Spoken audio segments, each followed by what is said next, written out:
सलाम मेरे अजीज पंखों, कैसी गुजरी है तुम लोगों की ईद? नए कपड़ों में सो की गुजारी होगी, केड़ी कोई नवी गल है। खैर, इस रमजान का ना हमारी ड्रामों की शदाई अवाम को इतनी शदीद शिद्दत वाला इंतजार था जैसे कोई नई नवेली शादीशुदा बीवी को अपने शौहर के घर आने का इंतजार होता है। अब रमजान का इंतजार इसलिए नहीं था कि हम इबादत करेंगे, रोजे रखेंगे, गुनाह बख्शवाएंगे, रो रो के अन्नी पा देंगे।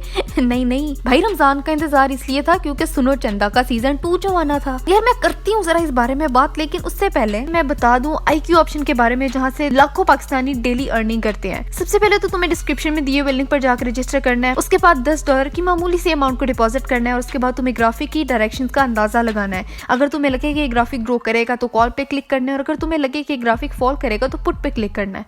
और बस इतनी आसानी से तुम $100 से $200 तक कमा सकते हो। और वो पहले 100 लोग जो डिस्क्रिप्शन में लिंक के थ्रू रजिस्टर करेंगे, सिर्फ उन्हें अपने अकाउंट में डबल डिपॉजिट मिलेगा। तो जल्दी से रजिस्टर करो। अच्छा यार, अब तुम्हें पता है कि पाकिस्तान की हर 16 साल की 6 छबीली लड़कियों की एक्सपेक्टेशंस आसमान फाड़ के दूसरी गैलेक्सी तक क्यों पहुंची होती हैं? मैं बताती हूँ। पाकिस्तान में कोई वक्री दुनिया बना के उसमें जीने वाली हर लड़की को खराब करने वाली ना उमेरा अहमद है। यहाँ तो हर लड़की को पीरे कामिल का सलार जैसा शौहर चाहिए जो पहले चाहे पूरी दुनिया भर की बगैरतियां कर चुका हो, लेकिन उस लड़की के लिए बंदे दा पुत्र बन जाए, या फिर जन्नत के पत्ते जैसा जहान सिकंदर चाहिए। अबे भाई पूछो मत, ये जितनी भी 15 साल की टिड्डियां उछल रही होती है ना कि शादी करूंगी तो फौजी से करूंगी, वो शो उनको जन्नत के पत्ते से चढ़ा, क्योंकि भाई उसका हीरो पाकिस्तानी जासूस था जो कि अपनी बुड्ढी के पीछे इतना कोई खपती था कि मत पूछो।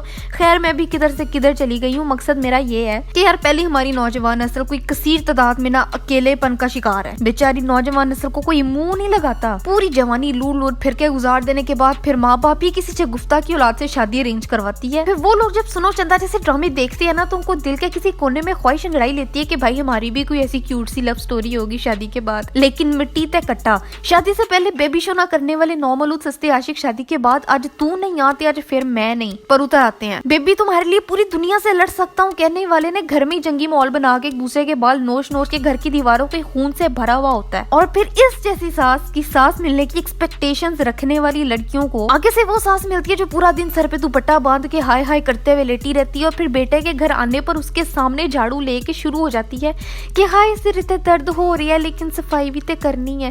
तो भाई ऐसे ड्रामे ना बेचारी लड़कियों के दिमागों को ऐसा ब्रेन वॉश करते हैं कि हकीकत टीवी ने भी आज तक नहीं किया होगा। खैर, हकीकत टीवी से याद आया कि इस ड्रामे को भी उन भाई साहब ने इल्यूमिनाटी डिक्लेयर कर दिया था। लाइक आई गेट इट, मुझे भी ये ड्रामा ओवर एक्टिंग के अलावा कुछ नहीं लगता, लेकिन यार ये ड्रामा ना इल्यूमिनाटी की वजह से मेस्ड अप नहीं है, इसके अपने बड़े वखरे इश्यूज हैं। खैर, इसको मैंने ज्यादा ड्रैग नहीं करना, लेकिन ड्रामों से याद आया अरे एक और भी तो ड्रामा था ना जिसने अन्नी पाई हुई थी पूरे इस्लामी जमहूरिया पाकिस्तान में। हर 16 साल की टिड्डी इसको देख के और 16 साल का दानेदार मुंह वाला टिड्डा इसको देख के आहें भरता होता था। मुझे ना एक बात नहीं समझ आई, मतलब इस ड्रामे में ऐसी कौन सी खसूसी बात थी जो कि सारे बावले हो गए थे? मतलब वही टिपिकल स्टोरी थी, एक संजीदा सा हीरो, एक चंचल फुल लाइफ चपड़ चपड़ करती heroine, and on top of that भाई इसमें ऐसे कौन से हीरे लगे हुए हैं जो कि ड्रामे में मौजूद सारे ही मेल इसके पीछे कुत्तों की तरह पागल हो रहे हैं। मतलब एक ही लड़की ने सबको बेवकूफ बनाया हुआ है और सारे उसको इम्प्रेस करने में लगे हुए हैं, और वो शहजादी किसी को आगे से मुंह भी नहीं लगा रही। यार नहीं होते मेरे से ऐसे टिपिकल ड्रामे, बर्दाश्त में क्या करूं कि चौंचले नहीं देखे जाते मुझसे। और अब तो ऐसा लगता है जैसे हमारी ड्रामा इंडस्ट्री को ना फफूंदी लग गई है कि यार जमाना गुजर गया, कोई अच्छा ड्रामा आए हुए। यकीन का सफर के बाद रांझा रांझा कर दी आया। खैर,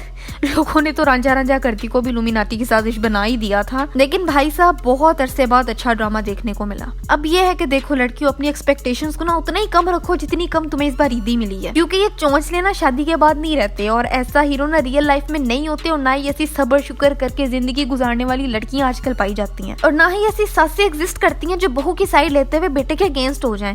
तो जरा ना रियलिटी में आओ और किचन में जाके पांडे मांजो ते कमों में लगो। खैर, ये सारा मेरा ओपिनियन था जो कि तुम्हारे ओपिनियन से अलग हो सकता है, इसमें लड़ने मरने वाली बात नहीं है। अब तुम ना मुझे ये बताओ, बड़ा इंटरेस्टिंग सवाल है। मैं अक्सर सोचती हूँ कि अगर पीरे कामिल पे ड्रामा बनता है तो उसके कैरेक्टर्स कौन प्ले करेगा? तुम लोग मुझे ये बताओ कि सलार और इमामा को कौन से एक्टर्स बहुत अच्छा प्ले कर सकते हैं, नीचे मुझे कमेंट्स में बताओ, और फिर मैं तुम्हें बताऊंगी कि मुझे क्या लगता है कि किसको प्ले करने चाहिए। मेरी लास्ट वीडियो ये रही, यहाँ देखो, सब्सक्राइब यहाँ करो। मेरा दूसरा चैनल है गोल रोटी, उसको भी सब्सक्राइब करो। अगली वीडियो कौन सी होनी चाहिए मुझे ये भी बताओ, और मैं मिलती हूँ तुमसे 2 दिन बाद एक नई वीडियो के साथ।